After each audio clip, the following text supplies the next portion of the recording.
So what should we do today? Well, look at the old homework, I suppose.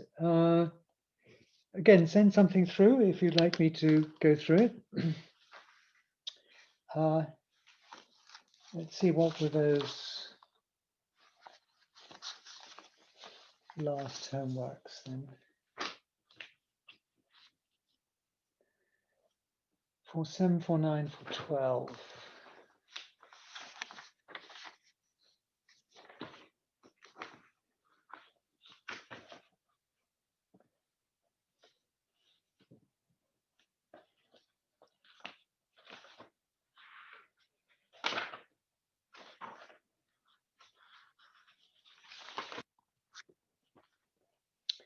Okay, so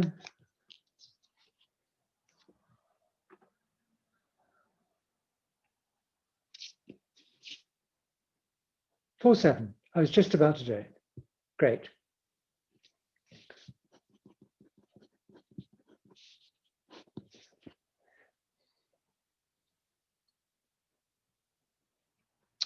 So let me explain the context a little bit.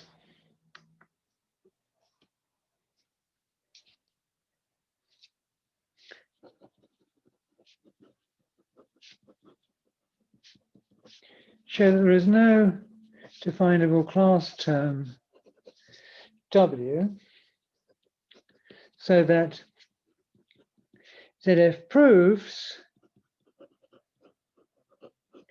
that W is an inner model. And I'll recap as to what that means. But also ZF, even if you allow the axiom of choice, proves that not CH holds in W. Okay, so background. What are we thinking about here? So here is V.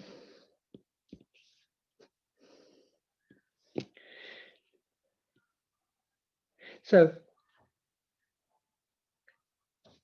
an inner model,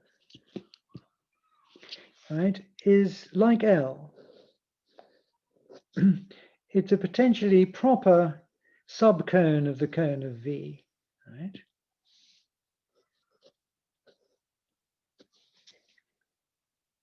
So what it has to be is, it has to be a transitive class, and it has to contain all the ordinals, and all the axioms are true in it.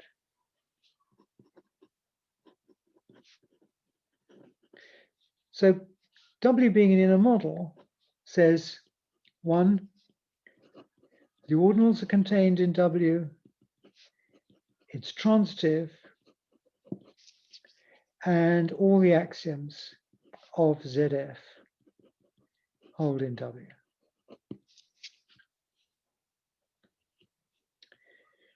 So this was true of L.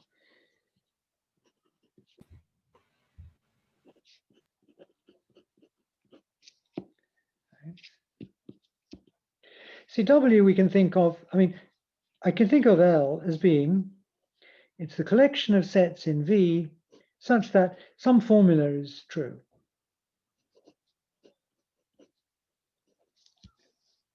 And phi just says that this set X occurs at some level L alpha of the L hierarchy. Right?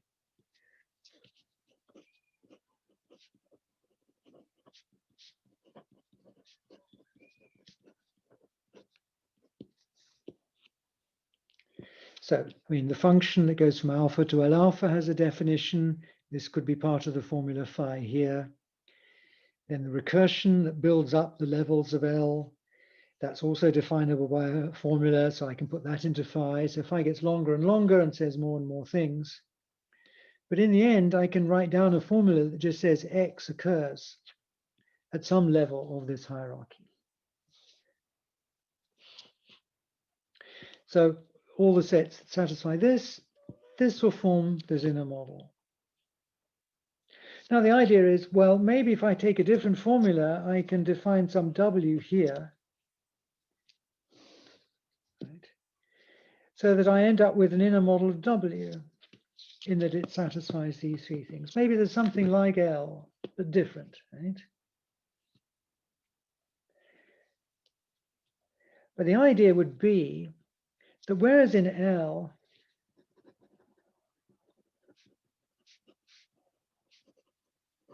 we had AC held in L, and we also had that CH held in L. Okay. So this was nice. In fact, GCH held in L. And this showed that ZF plus GCH is consistent relative to ZF. Right? If there's a contradiction here, it's because there's already a contradiction here. And I said, well, this was Gödel's work. And then in the 60s, Paul Cohen showed the consistency of ZF with not GCH, in fact, with not CH.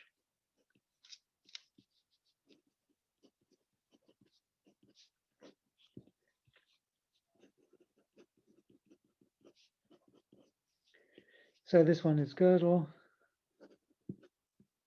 and this is Cohen about 23 years later.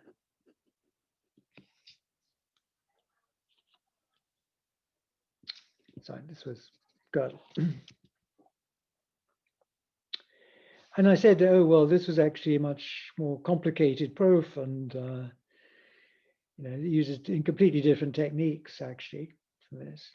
It would be nice to do a course on this, but it would be the one that follows on after this one, were such a thing to exist.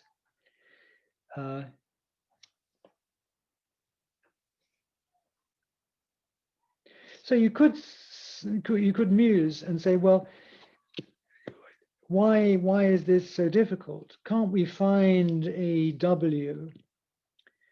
Monkey around with this. Find a formula that defines a class of sets, which is yes and in a model, but in which CH was false. Maybe 2 to the Aleph 1 is Aleph 2 or something. And the exercise is showing you that that can't work.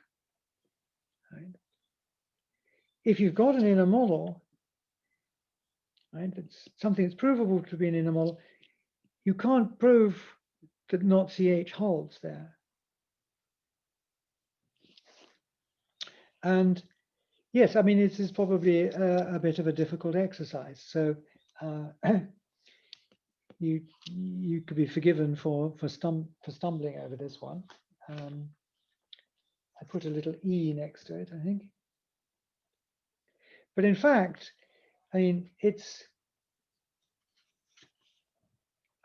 has to get one has to get one's concepts right to do it. But once you have, then the argument is not so bad. Okay, so here's a solution.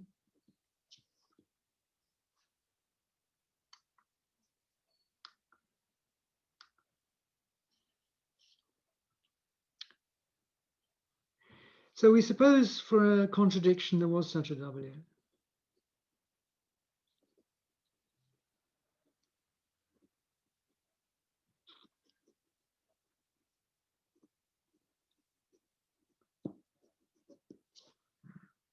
Here.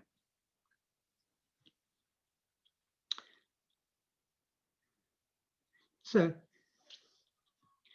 W is definable in our language here. So phi is just a formula of our language. So I can relativize this formula phi to other class terms, in particular to L. So let U just abbreviate W relativized to L.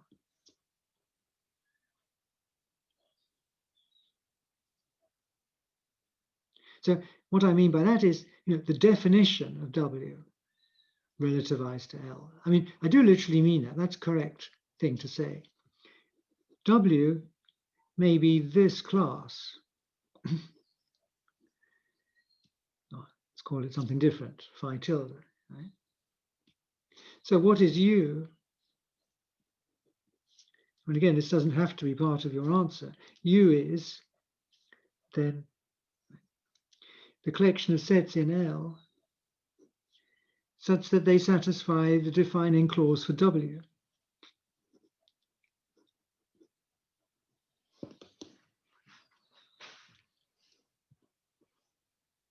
So I relativize U then to L. Right? So obviously by relativization, it's a subclass of L here.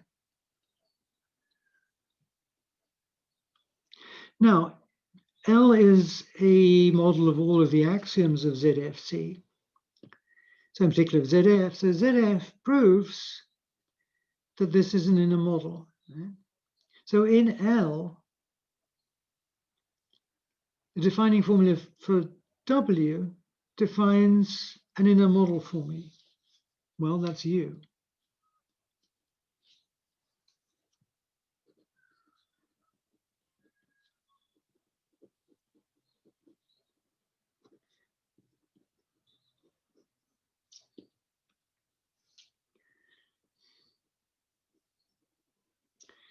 We have that then, that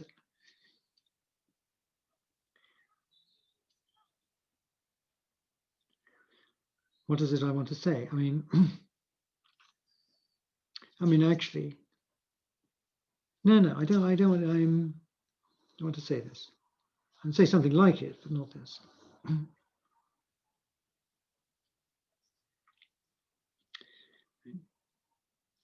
Maybe I wanted this bit here. Maybe I wanted this after all. Sorry, I'm taking it back.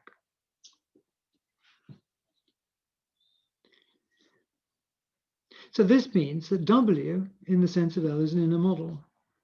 So this U here, well, so what do I have? U is transitive, holds in L. It contains all the ordinals. And ZF holds in U.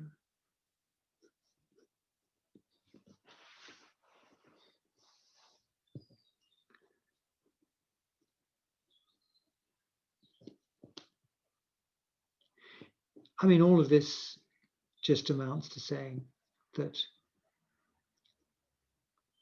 this is an inner model.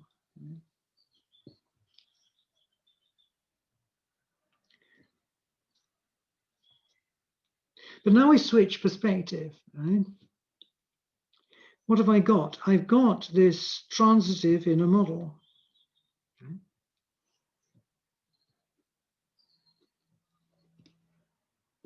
And if we look at lemma 412,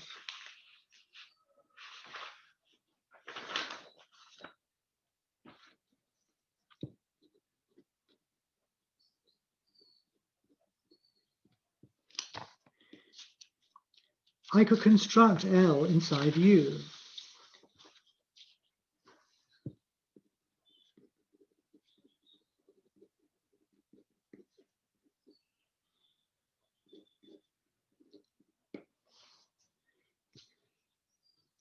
After all, I could construct the L hierarchy inside any transitive ZF minus model. Okay, well, here is one. So we can construct L inside U. And 412 says what you get is as many levels of the L hierarchy as there are ordinals in U. But U contains all the ordinals. So L inside U is just L.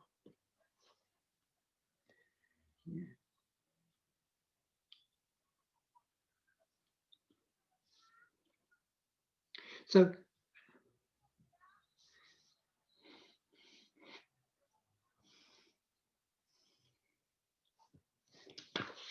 now I'm going to draw L on the outside here. And here is U.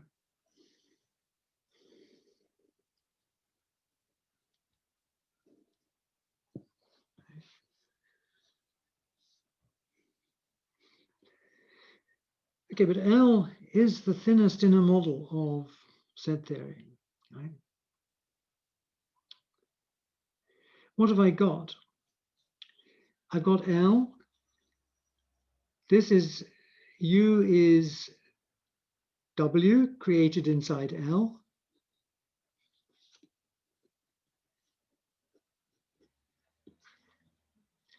But this is a model of ZF, so I can construct L inside U. So I construct a version of L inside U.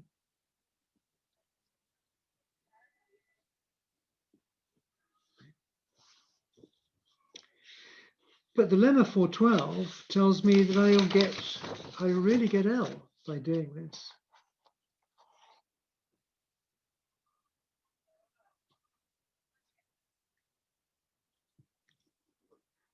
So what have we got? We've basically got L is contained in U, which is contained in L. So actually, U equals L.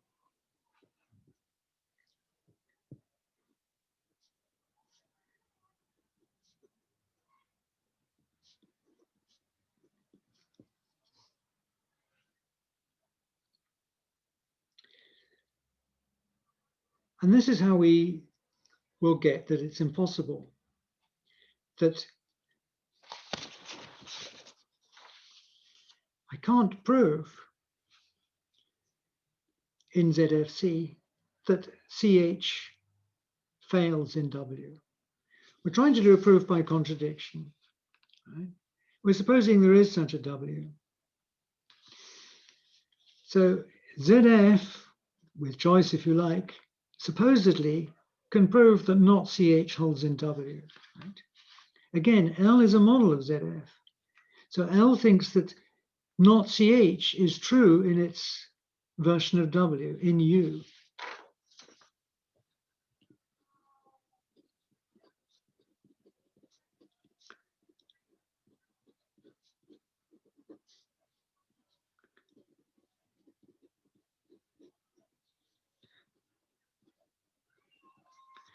We have in ZF, right? This proves that not CH holds in, well, if you like, this W restricted to relativized to L, right? But this is just saying not CH in U.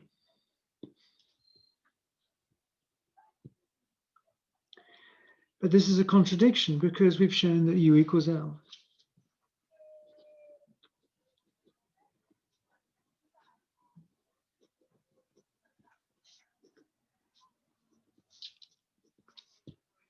Because in L, CH holds, right? So you can't possibly be a model of not CH. So this hypothesis fails. It can't be that ZF proves CH fails in W.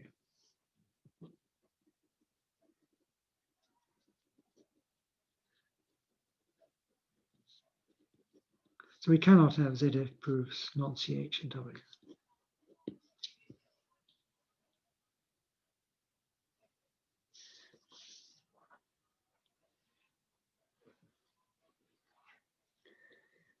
Okay, so that's a slightly expanded version of thinking about that. But basically what it's showing is that the inner model approach, it was a one-off.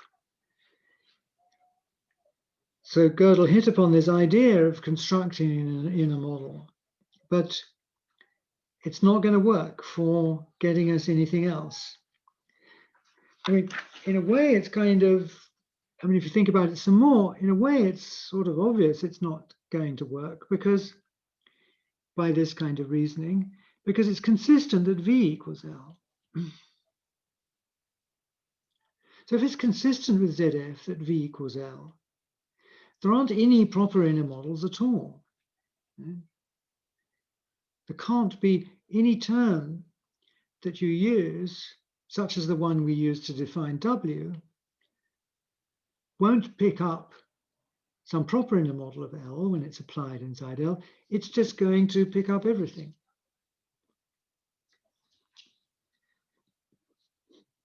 I mean, that's the idea we're kind of using here.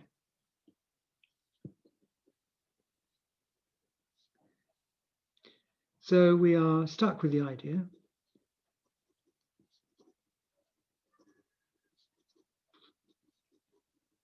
that this kind of inner model approach by Gödel was a one-off.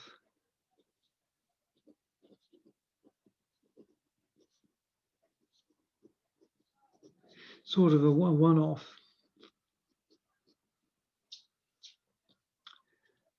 matter. Since it showed it was consistent that V equals L,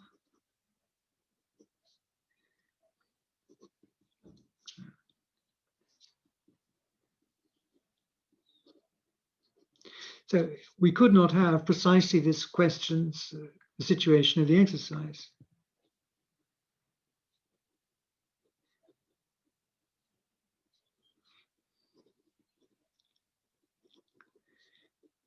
A definable class W, so that in ZF we could prove that this was an inner model, and also in ZF proves, for example, V is not L.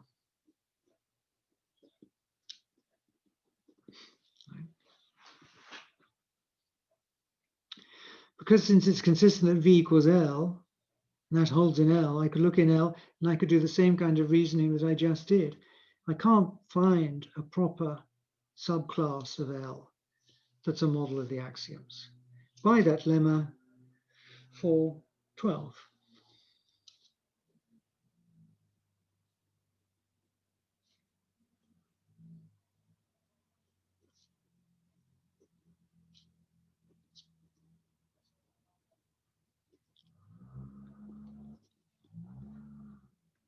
It properly rules out the existence of an inner model.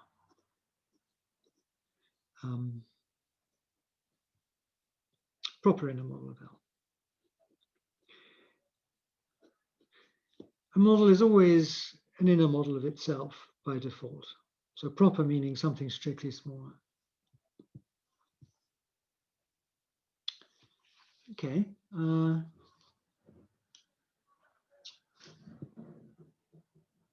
Was any of that baffling? Should I go over any of those steps again?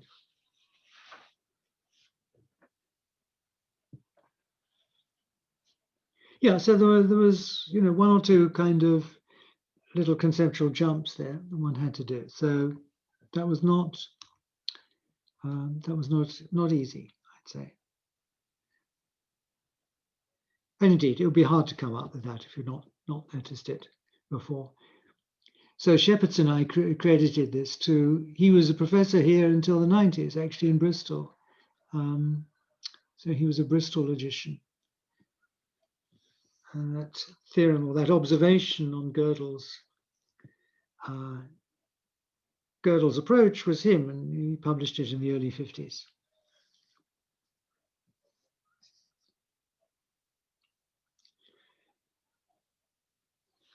Okay.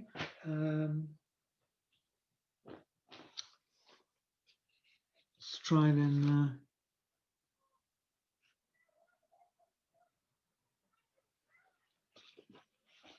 What did I say? 4.7, 4.9, 4.12.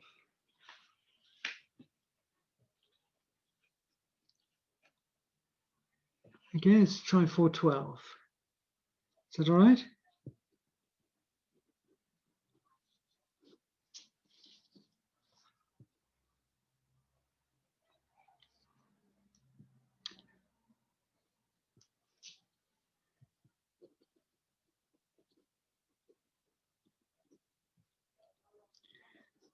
So if kappa is weakly inaccessible,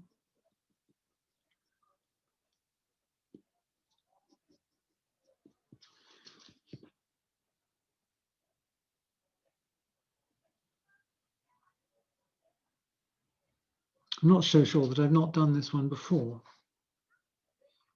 but maybe not.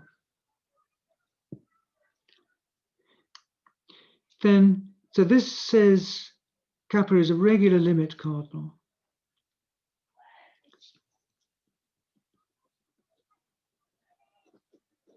But then kappa is strongly inaccessible in L.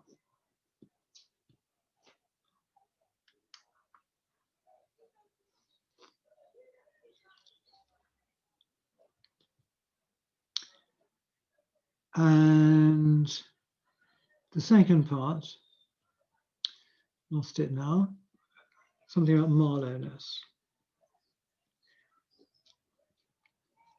If kappa is weakly Marlow, then kappa is strongly Marlow in L.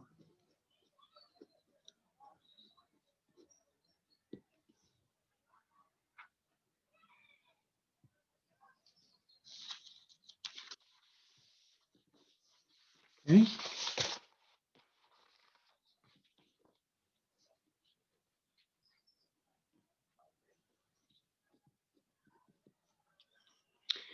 So, okay, so just to recap,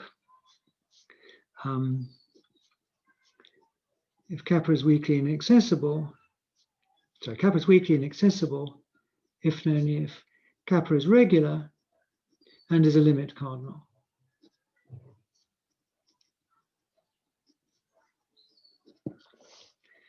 So, particular, if gamma is less than kappa, then gamma plus is less than kappa. And also we have that Aleph kappa is kappa. So kappa is the kappath Aleph if it's weakly inaccessible.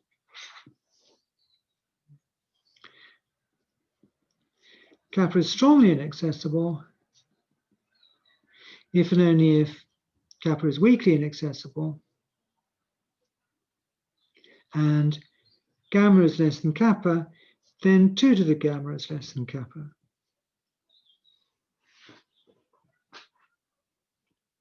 So if the GCH holds, there's no difference between these two because 2 to the gamma is gamma plus.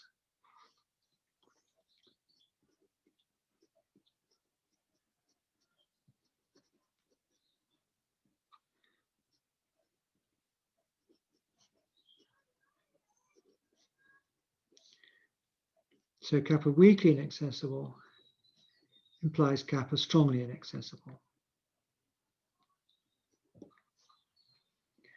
So it's only if GCH fails that these two things come apart, right, or may come apart. Here.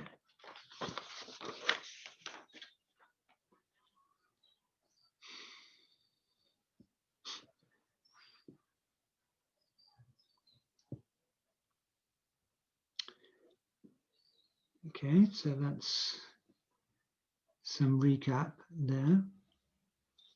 Okay, so solution to the first part. Let kappa be weakly inaccessible. Yes, I think this is similar to an earlier exercise. Okay, so again,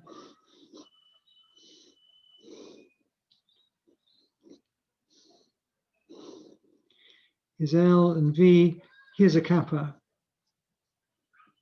And so in V, it's a regular limit cardinal. So we first show that, or we first reason that it's a regular limit cardinal in L.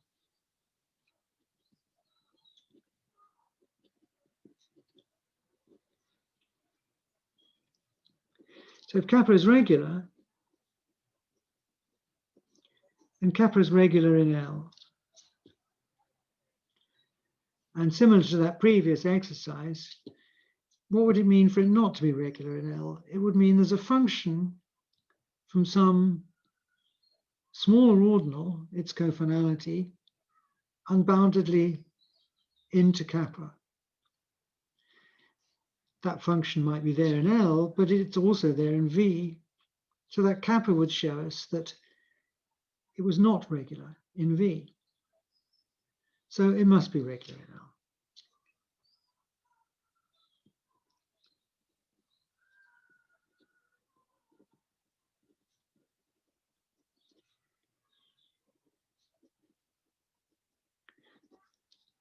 So there's some F in L, some alpha less than kappa, with F going from alpha into kappa cofinally, showing that it's not regular.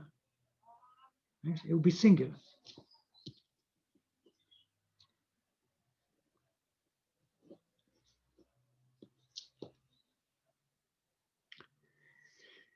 But this function is a perfectly good function in V as well, so it would show that kappa is singular in V.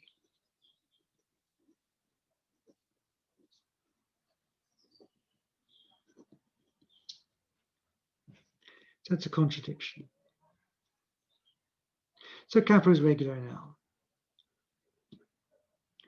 But likewise, if gamma is a cardinal, then gamma is a cardinal in L.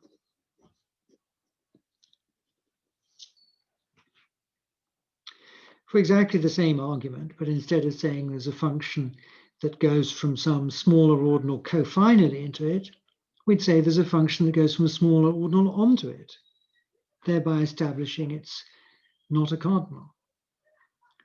For the same reason, if there was such an onto function in L, it would be an onto function in V, and therefore gamma could not be a cardinal in V.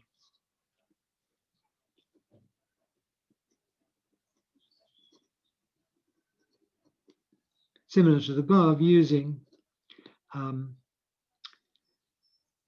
F as an onto function.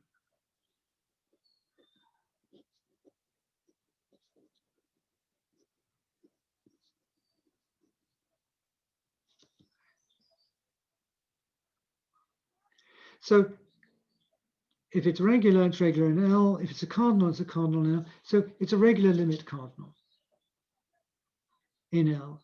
So it's weakly inaccessible in L.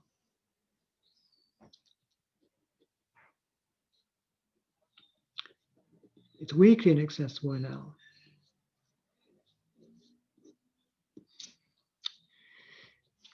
Which is not quite what we're asked for. We're asked to show that it's strongly inaccessible in L.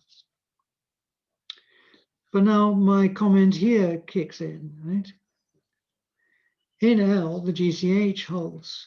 And in L, there's no difference between strongly and weakly inaccessibles. Right? Here. If it's weakly inaccessible, it's strongly inaccessible.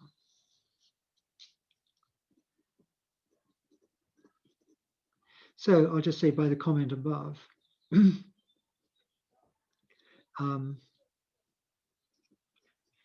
as GCH holds in L, then kappa is strongly inaccessible in L.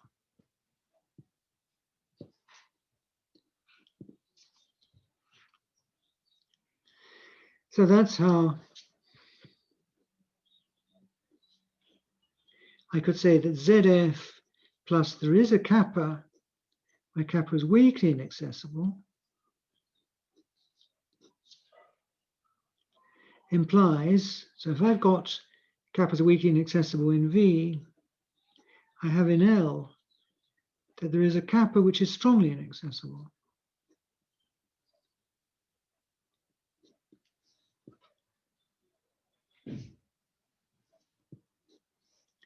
So this thing that looks like it's prima facie perhaps a stronger concept than being weakly inaccessible. After all, we use these adjectives. Right?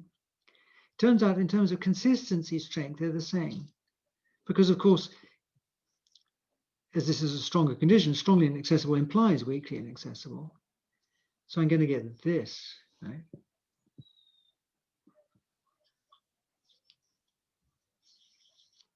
So again, this is not part of the question or answer there.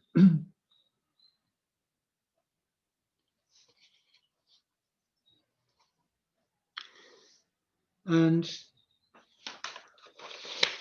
part two, unless there are any questions there.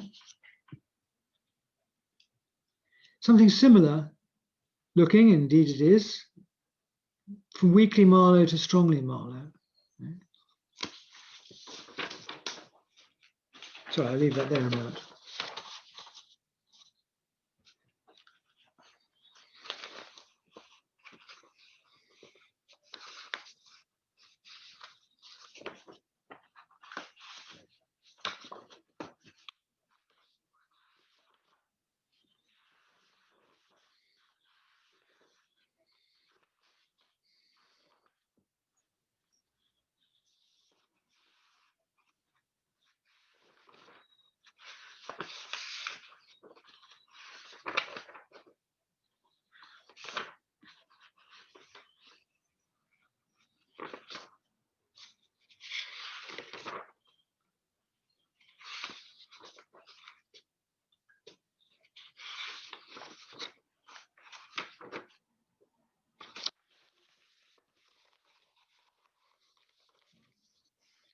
Okay.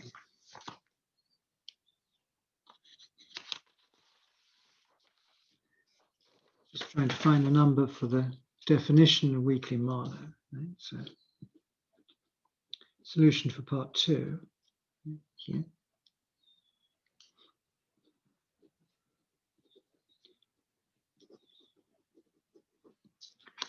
Kappa be weakly Marlow.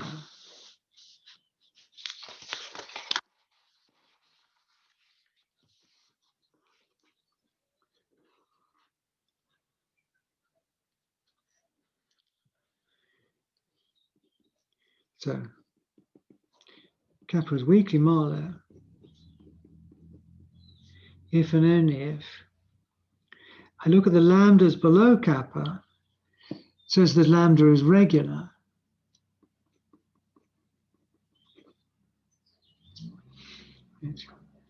So this just equals the regulars below lambda. If this is stationary,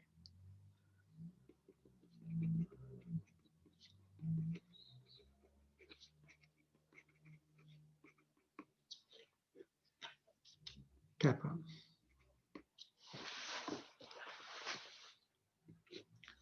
So it's not just, a few regulars below kappa. There's so many of them, they become a little bit thick. They become stationary.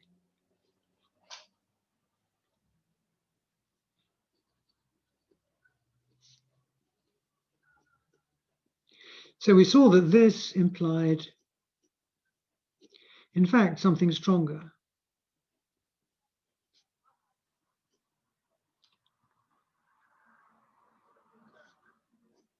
So the lambda is weakly inaccessible, is stationary.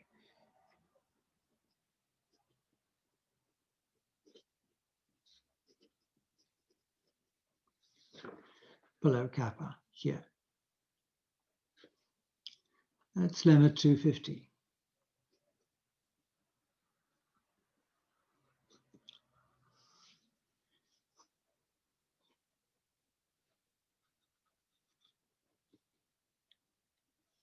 And kappa being strongly Marlow. Right, so this is the definition of weakly Marlow. Definition of strongly Marlow was that it's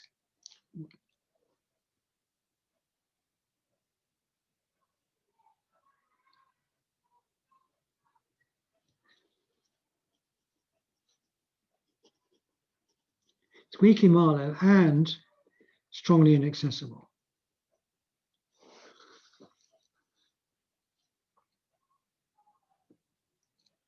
So being weakly Marlow, again, prima facie, doesn't imply that it's strongly inaccessible.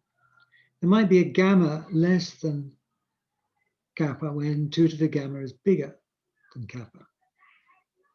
Right? That's not ruled out by the definition.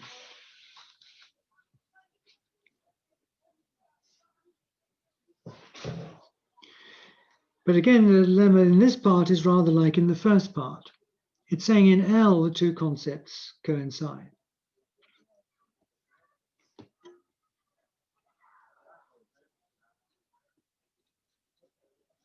So what is the exercise showing?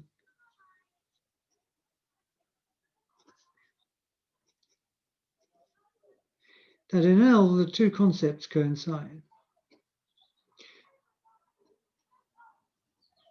for more or less the same reason as the first part.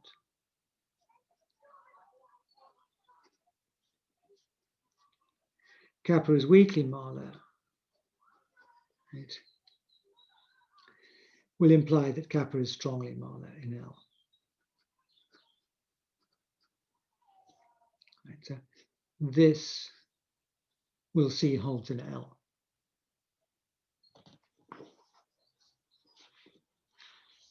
Okay, so that was kind of my recapitulation. Okay, now the solution now starts. Okay, so now we'll start the solution. Let kappa be weakly Marlow.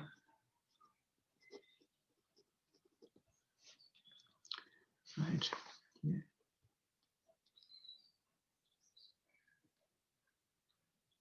So similar, but not exactly the same, right?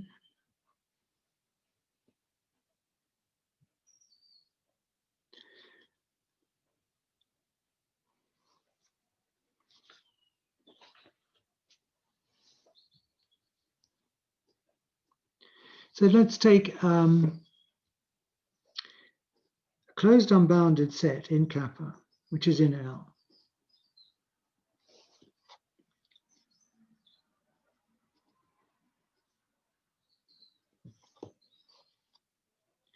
Notice actually here, I don't have to say which L thinks is CUB, because that is absolute between L and V.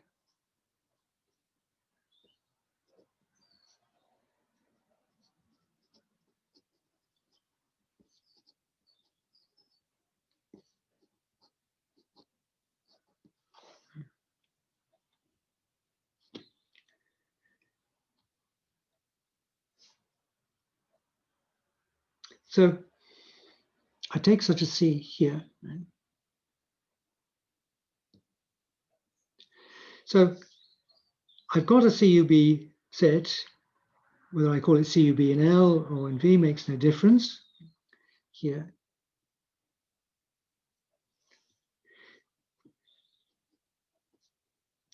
Now I use that kappa is weakly Marlow in V.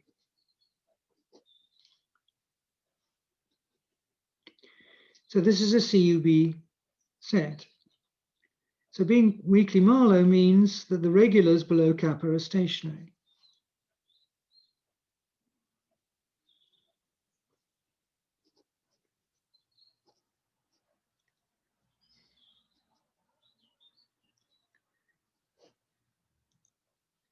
There's a regular lambda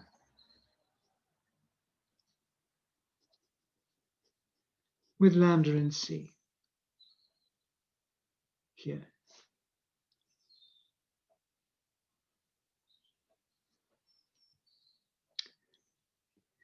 This is chosen in V, right?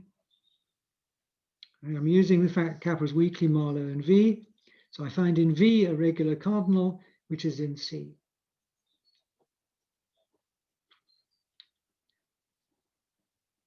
So, but we've just reasoned that being a regular cardinal in V means you're a regular cardinal in L.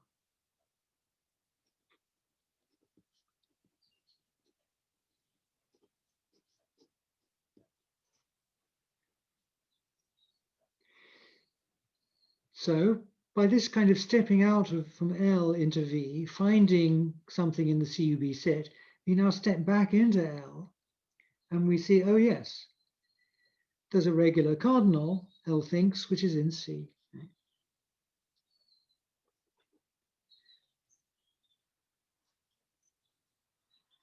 So C intersect the regulars below kappa, right, here in L is stationary. Well, it's non-empty.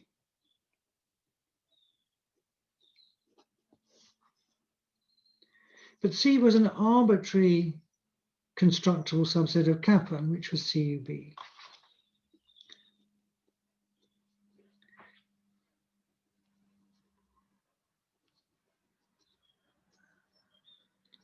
So it's an arbitrary CUB in kappa set in L.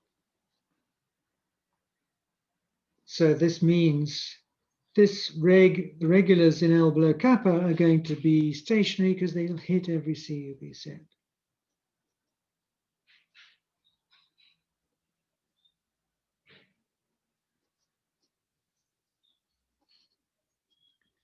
So this is stationary. And so kappa is weakly Marlow in L.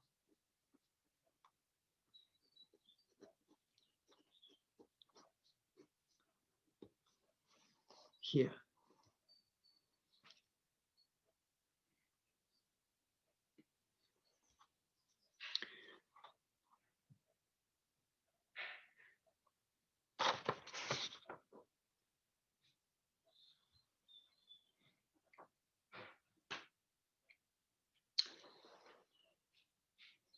All right. Just checking that I said the right thing.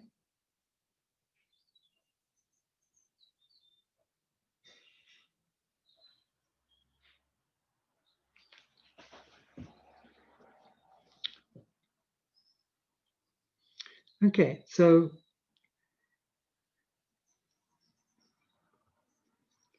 kappa weakly Marlow, this implies that itself that kappa is weakly inaccessible. This is also lemma number something 250.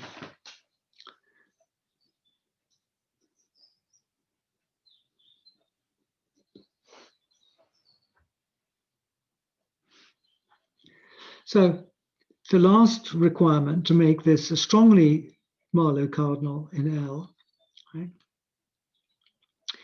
is simply that kappa be strongly inaccessible.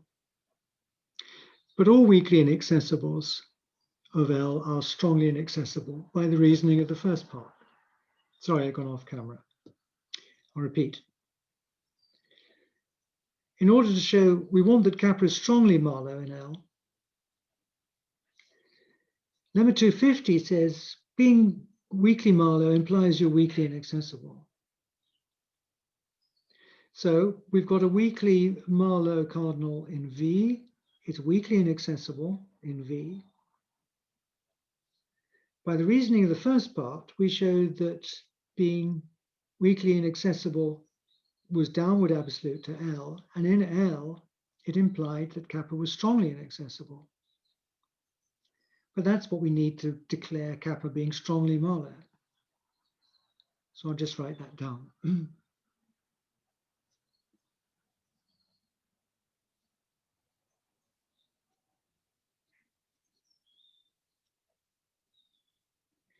Kappa is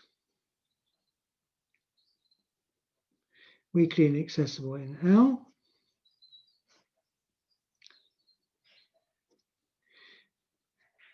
And also kappa is then strongly inaccessible in L by the first part.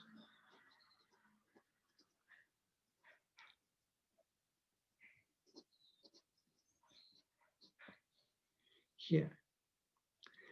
But that makes kappa strongly Marlow. Here was the definition put up here. It's strongly inaccessible and weakly Marlow. Makes it strongly Marlow.